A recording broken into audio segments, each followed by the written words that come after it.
அமெரிக்காவினுடைய ஜனாதிபதியாக ட்ரம்ப் பதவியேற்றதுக்கு பிறகு உலக நாடுகளுக்கு ஒரு சிக்கலாக மாறி இருக்கிறது.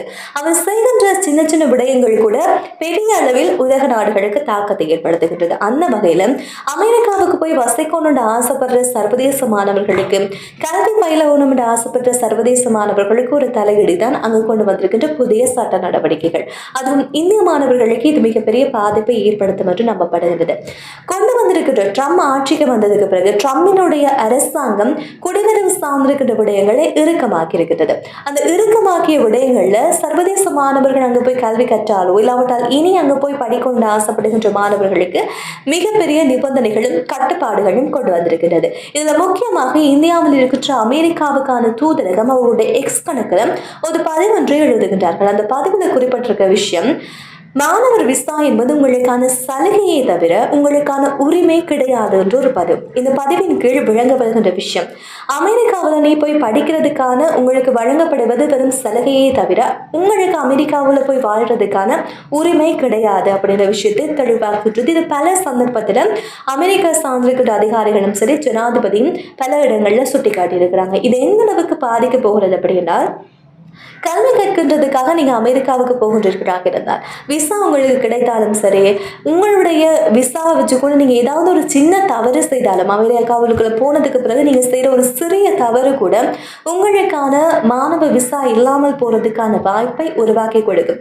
அந்த வாய்ப்பு மட்டும் கிடையாமல் உங்களுக்கு இனிமேல் நீங்க அமெரிக்காவுக்குள்ள போறதுக்கான எதிர்காலத்துல அமெரிக்காவுல போய் இருக்கணும், அங்க போகணும்ன்ற அந்த ஆசையே இல்லாமல் ஆக்கிவிடும். எனவே உங்களை உள்நுழைறதுக்கு தடை விதிக்கக்கூடிய அளவுக்கு நீங்க செய்யற ஒரு சிறிய தவறு கூட இருக்கும்.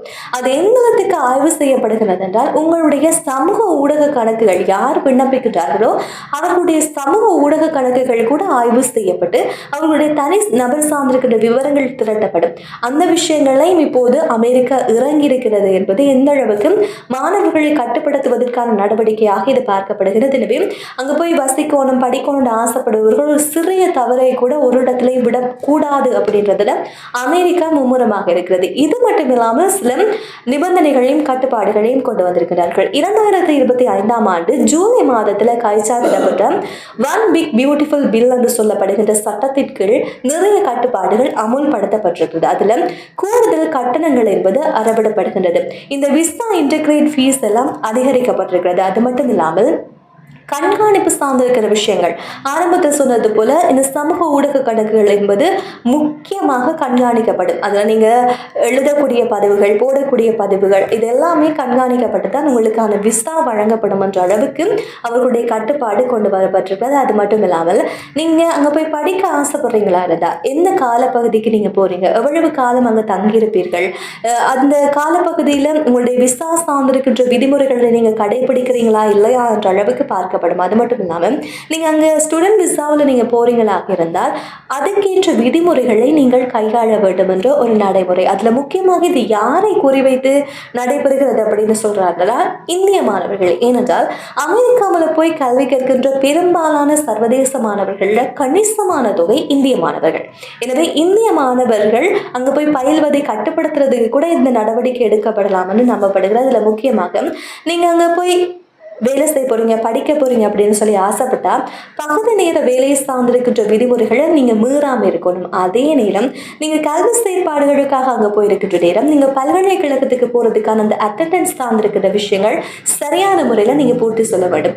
குறிப்பிட்ட காலப்பகுதி இவ்வளவு அட்டெண்டன்ஸ் உங்களுக்கு இருக்கணும்னா கண்டிப்பாக அந்த எல்லையை நீங்க பூர்த்தி செய்திருக்க வேண்டிய ஒரு தேவை இருக்கின்றது. அதே போல அந்த காலப்பகுதியில நீங்க சட்டவிரோதமா உங்களுடைய விசா காலம் என்பது முடிவடைந்ததுக்கு பிறகு நீங்க சட்டவிரோதமாக தங்கியிருக்கின்றீர்கள் என்று கண்டுபிடிக்கப்பட்டால் கூட உங்களுடைய விசா ரத்தாகி அதுக்கு பிறகு நீங்க வாழ்க்கையில அமெரிக்காவுக்குள்ள நுழைய முடியாத ஒரு சிக்கலை அமெரிக்க அரசாங்கத்தினுடைய புதிய கட்டுப்பாடு கொண்டு வந்திருக்கிறது. எனவே அமெரிக்காவுக்குள்ள நீங்க போய் படிக்கணும் அப்படின்னு ஆசைப்பட்டா படிப்பு என்பதையும் தாண்டி அமெரிக்கா கொண்டு வந்திருக்கின்ற இந்த புதிய கட்டுப்பாடுகளை நீங்க கண்டிப்பாக கடைபிடிக்கணும். அப்படி கடைபிடித்தால் மட்டுமே மாணவ விசா என்பது இந்திய மாணவர்களுக்கும் சரி சர்வதேச மாணவர்களுக்கும் சாத்தியமான ஒன்றாக இருக்கும்.